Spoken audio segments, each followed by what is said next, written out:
আজকের ভিডিওতে আমরা যা দেখব তা হল নূর কেন জাতীয় পার্টির কর্মীদের হাতে মার খেল, নুরুল হক নূরের শুরুটা কেমন ছিল, শুনুন সাংবাদিক ইলিয়াস হোসাইনোর মুখ থেকে। আজকে সে আমাদেরকে বলে আমরা এখানে কাজ করে খাই, আমরা এখানে লেবার, এটা নিয়ে সে প্রশ্ন তুলে, আরে নুরুল, তোর পেটে পাড়া দিলে আমার পাঠানো টাকা এখনো পর্যন্ত তোর পেটের ভেতরে আছে, আমি একা না, এখানে হাজার হাজার আমেরিকানরা তোর টাকা পাঠিয়েছে। এই নুরু বলেছে আমি নাকি দেশে বিশৃঙ্খলা, আমি আর পিনাকি দেশের বিশৃঙ্খলা তৈরি করতে চাই। আমি তো কিছু চাই নাই আপনাদের কাছে, এই দেশটাকে আওয়ামী মুক্ত করতে চেয়েছি। আমি নুরুর ব্যাপারে দু একটা কথা বলি, আমার এই ভিডিওতে অনেক বাজেভাবে বলেছিলাম, অনেক কিছু ছিল, সেটা আনতে চাই না, ছোট করে একটু বলতে চাই। আপনারা এই যে আন্তর্জাতিক অপরাধ ট্রাইব্যুনাল, তাজুল ভাইরে চেনেন? যাদের ওনার সাথে কথা বলার সুযোগ আছে তাজুল ভাইকে জিজ্ঞেস করেন, উনি বসার এক সপ্তাহের মাথায় নুরু তার নিজের লোক প্রসিকিউটর হিসাবে সে সেখানে বসাবেন।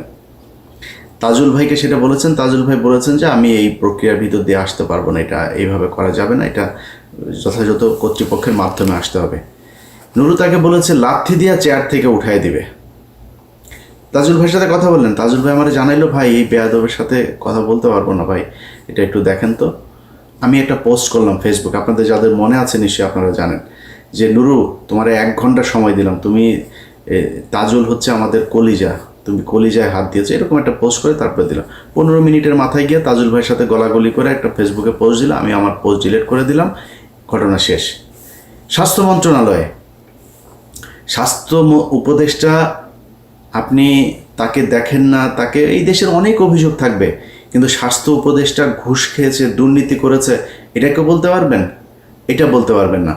স্বাস্থ্য উপদেষ্টা তিনি একজন খুব সৎ একজন মানুষকে তার ব্যক্তিগত সহকারী হিসেবে দায়িত্ব দিয়েছেন।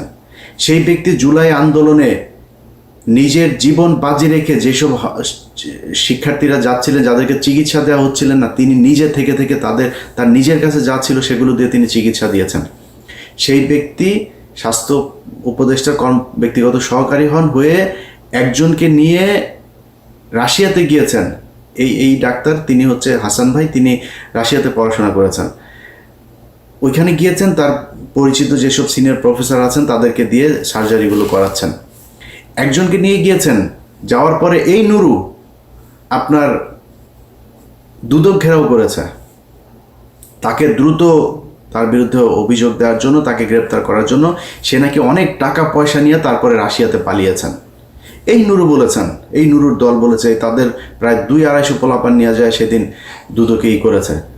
তো পরে সেই ঘটনা আমি তো জানি না, যা আমি মনে করলাম হয়তো সত্যিই বোধহয় এরকম কিছুই হবে।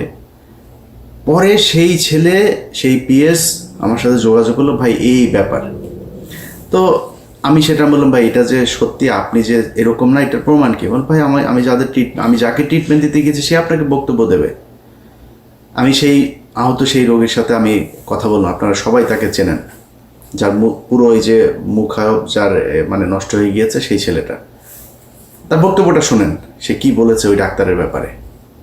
তো আমি এখন শুনতে পাচ্ছি ওনার নামে অনেক মিথ্যা গুগল সরকার অনিলাকে কোটি টাকা রাশিয়া সরকার করেছেন। আবার শুনতে চেয়েছি অনিলাটি বাংলাদেশে আসবেন না, তাই আমি তো দেখছি এখন উনি বাংলাদেশে আছে। কিছু কিছু শব্দ থাকি নোজাকেন যারা মিথ্যা অপরাধ করেছেন। আমি চাই এসব দেশের এখন দেখতে দেখাই যে তারা যেন একজন মানুষকে কাটতে দিতে বরখাস্ত করাবে, যেন থেকে ঠিকমত কিছু নিয়ে খাটতে, কারণ এই কিছুর দিকে চুপ করলাম, তাহলে এটা আমাদের দেশের জন্য খুবই দুঃখজনক। আচ্ছা, এবার আপনারা চিন্তা করেন, একজন মানুষ যে কিনা জুলাইয়ের আহত যোদ্ধাদের করলো, আপনি একটা টেন্ডার আপনার পছন্দের লোকের দেবে না, এই জন্য আপনি তার বিরুদ্ধে এই ধরনের ব্লেম দিয়ে তারপরে মব সৃষ্টি করে সে এখন এই ডাক্তারকে দুদকের পক্ষ থেকে এখন দেশ থেকে নিষেধাজ্ঞা দেওয়া হয়েছে। নিজের স্বার্থের বাইরে গিয়ে আপনি একজন জুলাইয়ের যিনি নিজের রাস্তায় থেকে যিনি যুদ্ধ করেছেন সেই মানুষটাকে আপনি এইভাবে কষ্ট দিচ্ছেন আপনার ব্যক্তি স্বার্থের জন্য। এটাকে বলে মব। আমরা মব করি নাই। আমাদেরটা যদি এই পিলখানা হত্যার বিচার চাও যদি মব হয়, আমরা ওই ফেনীর 16 জন মানুষকে এখনও আটকে রাখা হয়েছে, এটা যদি মব হয়, এতগুলো আলেম এখন পর্যন্ত আটকে আছে, সেই মানুষগুলোকে ছাড়ানো যদি মব হয়, তাহলে আমরা মব করেছি। জিজ্ঞেস করেন নুরু সাহেব, আপনি তো রাজনীতিবিদ, আপনি এই দেশের মানুষের প্রধানমন্ত্রী, ভবিষ্যৎ প্রধানমন্ত্রী হবেন। আপনি যেদিন এই ফারাবি মুক্তি পেল, যান বাংলাদেশের মানুষ আপনাদেরকে ওপেন চ্যালেঞ্জ করলাম, যান ফারাবির কাছে যান, যে জিজ্ঞেস করেন ফারাবি তোমার মুক্তিতে এই বাংলাদেশে 5 তারিখের পর থেকে যখন দেখলাম আলেমদেরকে আটক রাখা হয়েছে, প্রতিটা আলেমের মুক্তিতে কোনো না কোনো জায়গায় আমার মতো মবকারীর ছোঁয়া আছে, যা খোঁজ নেন গা সেই আলেমদের কাছে।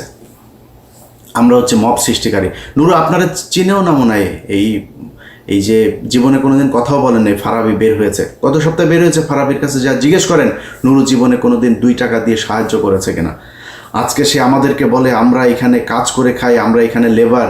এটা নিয়ে এসে প্রশ্ন তুলে, আরে নুরু তোর পেটে পাড়া দিলে আমার পাঠানো টাকা এখনো পর্যন্ত তোর পেটের ভেতরে আছে। আমি একা না, এইখানে হাজার হাজার আমেরিকানরা তোর টাকা পাঠিয়েছে। তুই তো, আমাদের কষ্ট নাই তো, আমরা সারা জীবন টাকা পাঠায় তোর এই করতাম। এখন এসে আপনি সুশীল সেজে গেলেন, মব সৃষ্টিকারীদের বিরুদ্ধে কথা বলেন, আমাদেরকে মব সৃষ্টিকারী বানান, এভাবে করেছেন। এখন আমরা তো ভাই, আমি ইলিয়াস হুসাইন, আমি তো ভাই কোনো কোম্পানিতে যাই নাই, কোনো কোম্পানি ওরে রাখেন ওরে ছাড়েন এগুলি বলিনি। যে আওয়ামী লীগ করেছে আমরা তার পক্ষে তার বিপক্ষে দাঁড়িয়েছি। আপনারা যদি আমাদের কথা শুনতেন, আমরা সেনাবাহিনীর এই সেনাপ্রধানের বিরুদ্ধে কথা বলি নাই, সেনাপ্রধান যে কথা শোনে না, ডিজিএফআই যে এগুলো করে এগুলো আমরা বলি নাই। আপনারা তখন বলেছেন, এই নুরু বলেছে আমি নাকি দেশে বিশৃঙ্খলা, আমি আর পিনাকি দেশের বিশৃঙ্খলা তৈরি করতে চাই, তাই নাকি নুরুল হক নুরু? এখন যদি সেনাবাহিনী, আপনারা এত পীড়িতের লোক এখন মারছে, সেই সেনাবাহিনী আমরা বলেছি তো সেনাবাহিনী ঠিক করতে, করেন নাই তো আপনারা, এটা আপনাদের ফসল।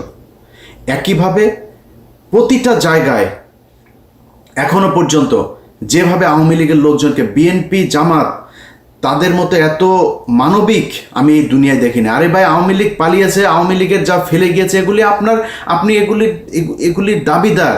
তারা এই দেশের জনগণের টাকা পয়সা কামিয়ে এই সম্পদ অর্জন করেছে, এটা গনিমতের মাল। এই মাল আপনি খান, যেমনে পারেন খান, আমার কোনো সমস্যা নাই। সেই আওয়ামী লীগকে তারা আবার পুনর্বাসন করে। একজন বিদেশে আমেরিকা, এই ইন্ডিয়াতে বসে আছে, তার ব্যবসায় 2 দিন আগে মিরপুরে শুনলাম, তার ব্যবসা এখন আরেকজন দেখভাল করেন, বিএনপির এক নেতা। কেন ভাই তার ব্যবসা, আপনি পুরো ব্যবসা নিয়ে নেন, আপনারা না করেনই তো কেউ, আপনি তাদেরকে বাঁচাচ্ছেন। এইভাবে সারা দেশে আওয়ামী লীগকে বিএনপি জামাত, এই গণ অধিকার পরিষদ, এনসিপি সবাই পুনর্বাসন করছে। যদি নাকি এই রাজনীতিবিদ শুয়োরের বাচ্চাদের যদি মিনিমাম কমন সেন্স থাকতো, তাহলে প্রথমে এসে এই দেশে পিলখানার বিচার চাইতো। একটা শুয়োরের বাচ্চা, কোনো শুয়োরের বাচ্চা দেখেন, কোনো যেই কটা রাজনীতি করে, কোনো শুয়োরের বাচ্চা যদি দেখেন আপনি কেউ এই করে আপনার এর বিরুদ্ধে পক্ষে কথা বলেছে, কেউ বলে নাই বিডিআরের পক্ষে। বিডিআরের মানুষগুলো এখনো পর্যন্ত, ভাই গত সপ্তাহের কথা বলি, একজন বিডিআর সদস্য আকুতি জানিয়েছেন তার স্ত্রী গত 16 বছর ছিল এইভাবে, এই 5 তারিখের পরে স্বপ্ন দেখেছে তার স্বামী ফিরে আসবে, 1 বছর হয়ে গেছে ফিরে আসে না, এখন সে চলে যাবে। সে বলে না আমি আর তোমার জন্য অপেক্ষা করতে পারবো না, তুমি এখন যেহেতু বের হইতে পারো না, আর জীবনে বের হইতে পারবে না। সেই লোক আকুতি জানিয়েছে, ভাই আমার স্ত্রীকে একটু বলেন আর কয়টা দিন অপেক্ষা করতে, আমি বের হয়ে যাব। আপনারা কথা বলেছেন, বিচার চান, এটা বিচার চাইতে পারেন না? এইটুক হ্যাডম যদি না থাকে তাহলে বালের রাজনীতি করার দরকারটা কি? আমি তো কিছু চাই নাই আপনাদের কাছে, এই দেশটাকে আওয়ামী মুক্ত করতে চেয়েছি।